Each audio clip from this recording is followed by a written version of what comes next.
Mēs beidzot esam kļuvuši par miljonāriem. Te nepaiet ne diena, kad mēs kaut ko par miljonu nenopērkam. Mēs esam Vietnamā.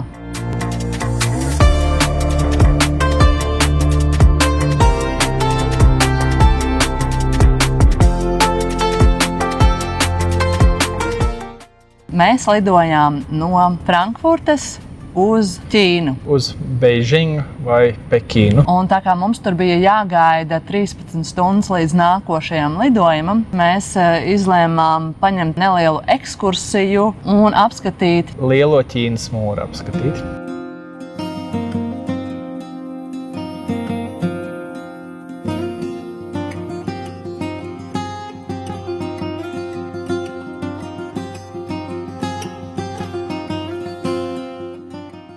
Un pēc tam mēs arī tur pilsētā aizgājām uz parku, no kura mēs redzējām aizliegto pilsētu. No sākuma mēs gribējām arī aizliegtā pilsētā tikt iekšā, bet tur nedēļu iepriekš vajag pirkt biļeti. Tur tajā brīdī bija tikai dārgās ar pilno ekskursiju, un mēs nezinājām, cikos konkrēti mēs tur būtu, tāpēc mēs tā arī nepaņēmām. Pēc tam jau mēs vēlu vakarā sēdāmies otrajā lidmašīnā un lidojām uz Vietnamu, uz galvaspilsētu. Saigona bija vecais nosaukums, jo agrāk bija sadalīta divās daļās – Ziemeļvietnama un Dienvidvietnama, bet 75. gadā tur tas karš starp Ziemeļu un Dienvidvietnamu beidzās, Ziemeļi uzvarēja, un tad viņi pārņēma varu, un tad Saigonu pārsauca tā laika prezidentu vārdā Ho Chi Minh City. Jā.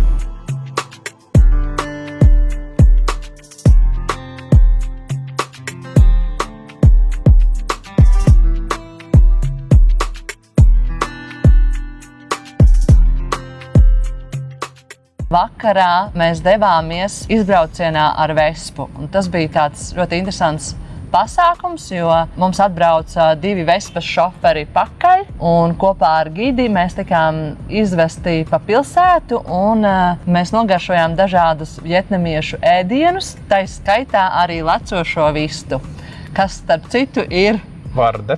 Viņa garšo kā vista, bet lec. Līdz ar to viņa saukājot pa lecošo vistu. Jā. Giti ēd Vardes kāju tagad.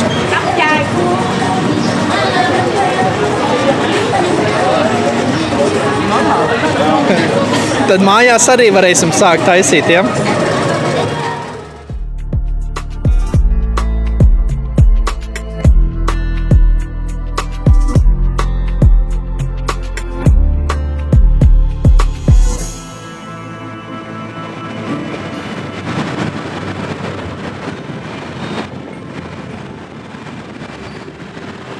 It's better than the first try. Yeah. So 3 words. Xin chào. Cảm ơn. Ngon quá. Ngon quá. Yes, that's right. Yeah.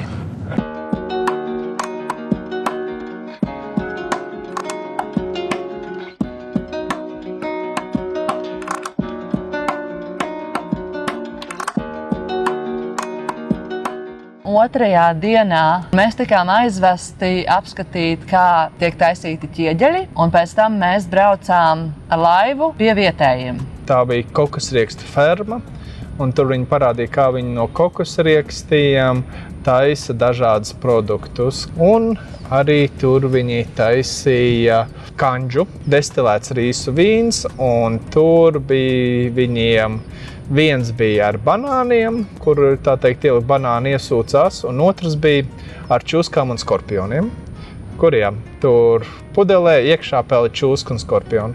Viņi, protams, jau ir beigti, un viņiem indi ir izņemta ārā pirms ieliek, bet tik un tā ļoti interesanti, un garš arī bija interesanti. Nu, jā, Andrejam patikās, viņš pat nopirka pudeli, lai aizvestu saviem draugiem uz Vāciju izmēģināt, bet man likās diezgan pretīgi, tīpaši tā apziņa, ka tu dzer dzērienu, kurā ir čūska, un tā kā man ir bail no čūskām, tad es, protams, pamēģināju, bet es sapratu, ka diezgan pretīgi.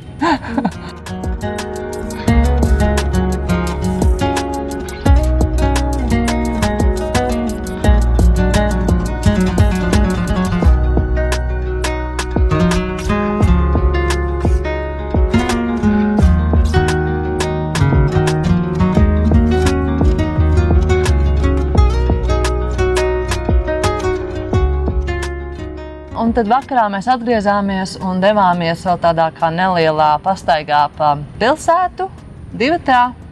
Un secinājām, ka īstenībā ir ļoti skaista tā pilsēta, un tik tiešām viņa ir arī tāda, ka viņa īsti neguļ, jo, kā mums tie vietējie stāstīja, tad jaunieši var pat 12 vai 1 vakarā izdomāt, ka viņi grib ēst zupu, un viņi iet ārā, un viņi noteikti tiks kādā vietā paēst. Mums arī gids stāstīja, ka cilvēki saka, ka Saigonas sapnis, un tā ir tā, kur visi jaunieši brauc, lai mācītos un strādātu, jo tur ir vislielākās iespējas atrast darbu, kā arī izglītību, tāpēc tur ļoti daudz jauni cilvēki tieši dodās. Šorīt no rīta mēs cēlāmies atkal 6, lai paspētu uz lidmašīnu, jo mēs tagad no Saigonas lidojām uz Danang pilsētu, un tad no turienes mēs braucām uz blakus esošu kurortu pilsētu Hoi An.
Mums bija ļoti foršs gids, mēs tikām iesēdināti smailītēs. Vienā smailītē. Mums piedāvāja 2, bet Kitija negribēja viena pati atrasties upes vidū laiviņā ar kamerām. Tad mēs bijām divatā.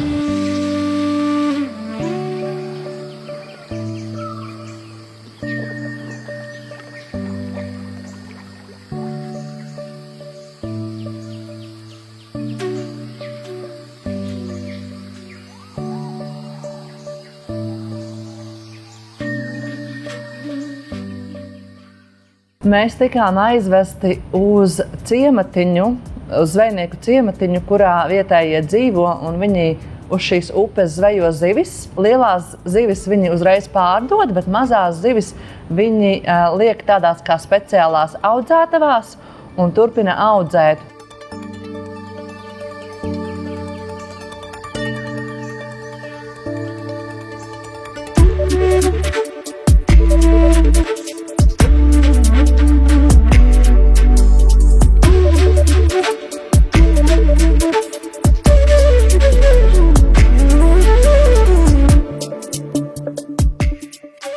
Mums tika stāstīts, ka vietējie, kas tur uz vietas dzīvo, viņiem ļoti bieži gadās tā, ka viņu īpašumi aplūst un viņi ir spiesti nedēļu dzīvot laivā.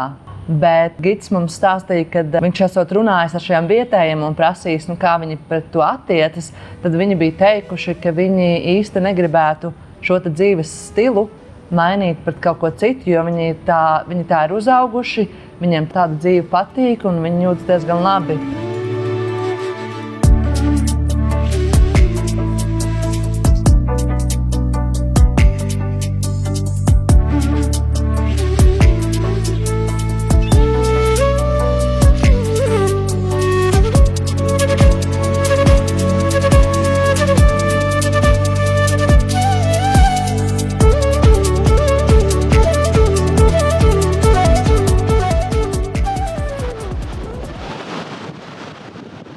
Tad vakar mums bija brīvā diena. Mēs ar Andreju izvēlējāmies, ka mēs nevis atpūtīsimies, bet mēs paņemsim riteņus un brauksim ar riteņiem. No sākuma es biju mazliet nobijusies, bet tad es ieraudzīju vienu vietējo sievieti, kas brauca gandrīz pa ceļa vidu ar riteni, un rolleri viņu mierīgi apbrauca.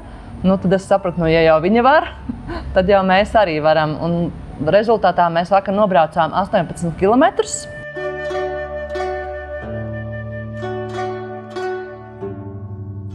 Tālāk mēs devāmies uz tirgu, kur mēs bijām iepriekšējā dienā pasūtījuši drēbes.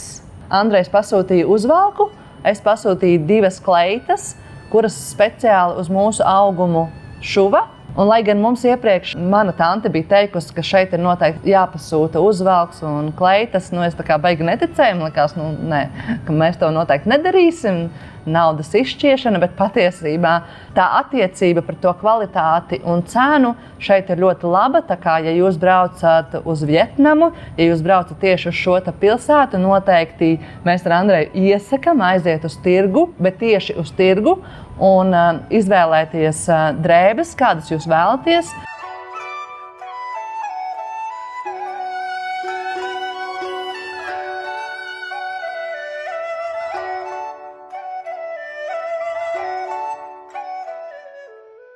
Šodien mums bija paredzēta viena no vissuperīgākajām dienām. Mums bija paredzēts doties uz ūdenskritumiem, haikingā. Nacionālajā parkā. Jā, bet es no rīta pamodos un es Andrejam saku, piedod, man ir tik slikti, es nekur nebraukšu, tu brauc viens. Protams, ka Andrejs nekur nebrauc, vienkārši skrēja pakaļ zālēm, un tā mēs šodien vienkārši pa viesnīcu, un es vēl joprojām mokos. Cerams, ka rītdien būs labāk, jo mums rītdien ir jābrauc uz lidostu un jālido tālāk.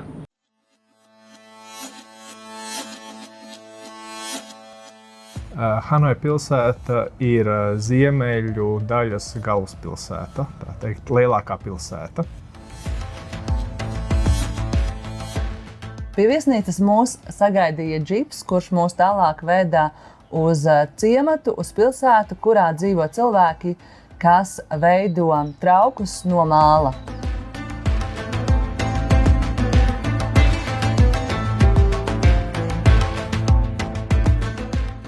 Un šajā pilsētiņā bija vairākas rūpnīcas un darbnīcas, kas jau vairākās paudzēs veido gan mākslas darbus, gan arī vienkārši flīzītes no māla.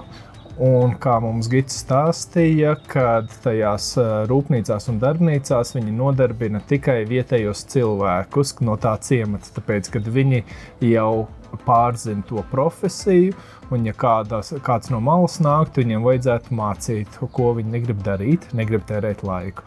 Un tāpēc tur sanāk, ka tajā ciematā tā kā paudzēs jau viss nodarbojās ar šo.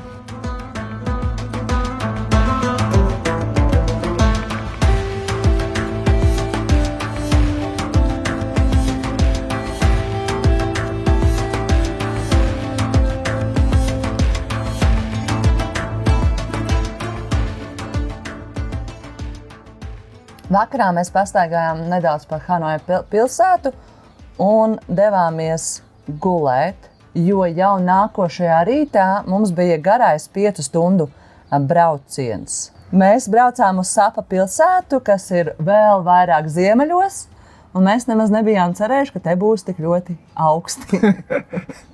Es nezinu, vai mēs saukt to pa cerējuši, bet jā, mēs neapzinājāmies, ka šeit būs diezgan vēsi, un mēs prasījām vietējiem, un viņi teica, ka jā, viņiem jūnijā, jūlijā te ir 30 grādi, bet tas esot arī viņu lietus sezona. Tas nozīmē, ka ir karsts un visu laiku līst. Tagad nelīst, bet ir augsts. 16 grādi. Bet līja arī tagad ik pa laikam smidzināja, tā kā ir diezgan vēss šeit.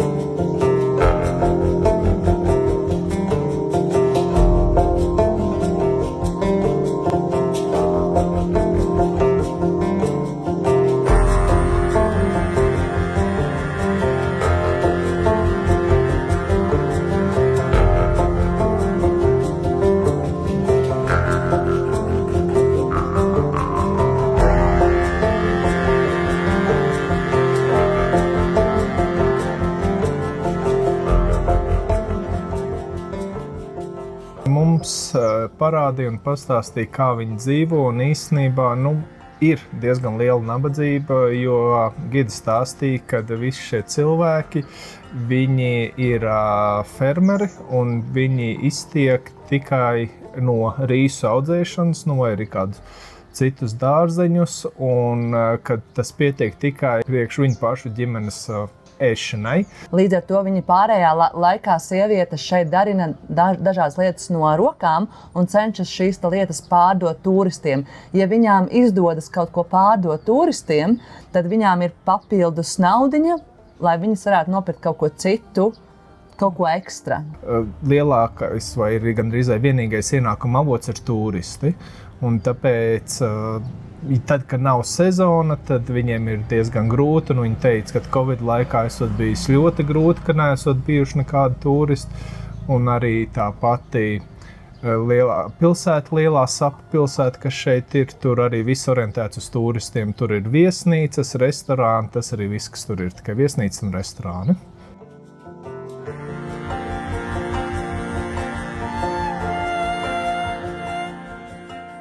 Vakardien pēc pastaigas mēs tikām arī aizvesti uz vietu, kur bija zāļu vannas. Un mums tika piedāvāts, ja mēs vēlamies, tad mēs varam šādu pieredzi gūt. Šīs vannas tika veidotas no 25 dažādām zālītēm. Viņi taisa to tinktūru, un tad pēc tam tas karstais ūdens ir tas, kas satur tās zālītes. Viņi visu laiku tur viņu vāra. Palielam sanāk, tā kā mēs gājām tējas vannā. Un atslābām, un pēc tam bija tāds relaksējošs sajūta un tā nedaudz sagrums pēc tās vannas. Kā jau parasti pēc karstas vannas.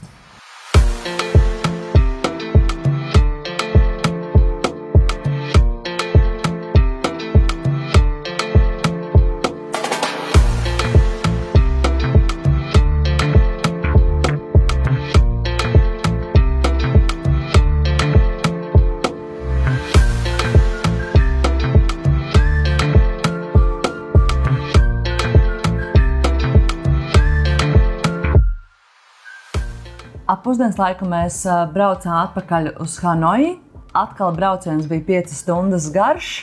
Atgriezāmies vakarā, gājām gulēt, jo jau nākamajā rītā mums bija pakaļ busiņš, kurš veda uz Halong Bay, kas ir Vietnamas jūras līcis, kurā ir vairāk, gandrīz vai 2000 mazas saliņas. Un kruīza kuģis mūs vadāja starp tām saliņām. Liels paldies Andrejam, jo viņš šajā reizē bija speciāli palūdzis, lai mums būtu luksus numuriņš. Pat dažās vietās visa ceļojuma laikā mums viesnīcā nebija tik skaisti numuriņi, kā bija uz kruīza kuģa. Un, protams, ka mēs tikām sagaidīti ar vīnu un tur tādu kartiņu uzrakstītu. Tas bija tāds ļoti, ļoti forša sajūta, tā kā pieredze sajust to luksusu uz kuģa.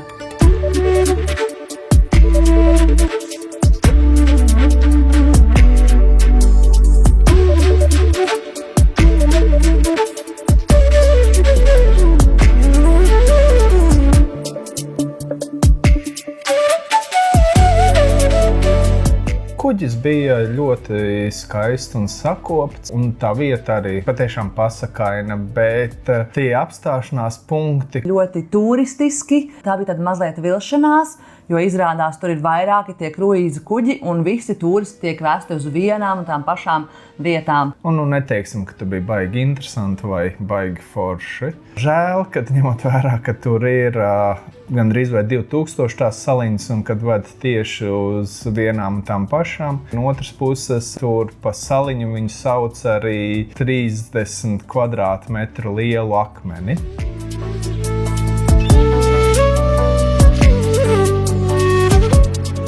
Tā ala bija diezgan liela un skaista, bet atkal tur kā konvejerā bija jau citas laivas atbraukušas, un mēs rindiņā stāvējām un gājām cauri tajā, lai sekojot visiem citiem turistiem.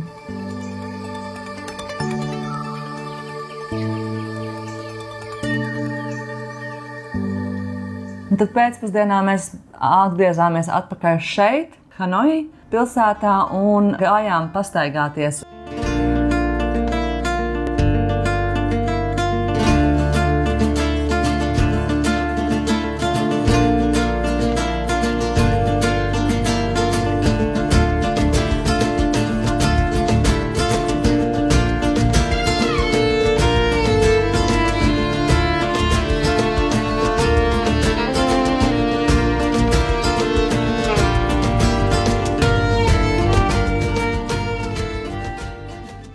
Un tad bija interesanti, ka mēs atdūrāmies pret vienu vietu, pret vienu ielu, kurai cauri iet vilciens. Apkārt ir bāri, kuros var pasūtīt dzērienus.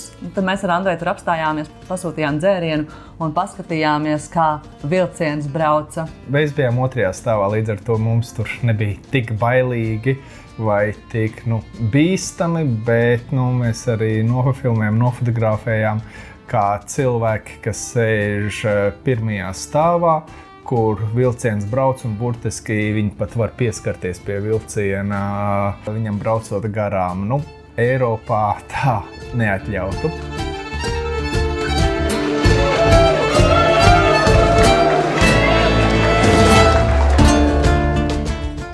Kopumā par šo ceļojumu mēs varētu teikt tā, ka Vietnama ir tā vieta, kur ir visgaršīgākie ēdieni, veselīgi garšīgi ēdieni, nav asi. Šeit noteikti ir vērts braukt, lai pirktu suvenīrus, pasūtītu kleitas, uzvalku priekš sevis. Apavus. Ko viņi uztaisa tieši priekš tevis. Jā. Tajā pašā laikā Vietnama ir ļoti kontrastaina. Šeit var piedzīvot gan augstumu, gan karstumu, gan redzēt kalnus, gan redzēt pilsētu, gan redzēt lielu miskasti, gan redzēt arī lielu luksusu. Un šeit ir ļoti, ļoti draudzīgi vietējie. Es pat teiktu, no visām Āzijas valstīm, kurās mēs līdz šim esam bijuši, šeit ir tiešām tāda pozitīva, jauka attieksme pret turistiem, un viņa ir nesamākslota. Šeit nav tā kā citās valstīs un kā jau Eiropā, ka tik līdz tu aizej uz kafejnīcu vai kaut kur, viņi gaida, ka tu obligāti dosi dzeram naudu. Šeit viņi to negaida, ja tu nedod, neuzmet lūpu, neskatās tiem dusmīgi, un tajā brīdī, tad, kad tu iedod, tad viņi patiešām ir arī priecīgi. Bet viņiem ir ļoti svarīgi atsauksmes, jo katrā vietā mums tur iedod lapiņu, lūdzu aizpildiet, kā jums patikās, vai viss bija labi un kā mēs varam uzlaboties.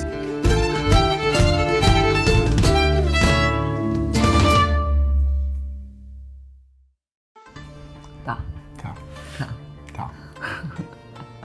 Es biju labāk izdomājis, kā sākt, bet Labi, ejam projām. Pēc. Ejam uz citu vietu. Es nevaru tie trokšņi baigie. Vai pastāsti, kā tev garšo šeit vietējie vīni?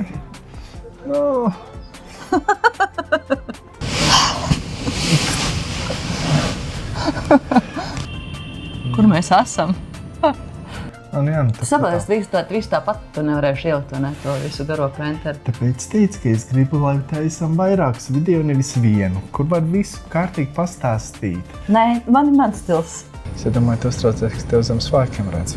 Man neko zem svārkiem nevar redzēt. Jo neesi uzvilkusiem?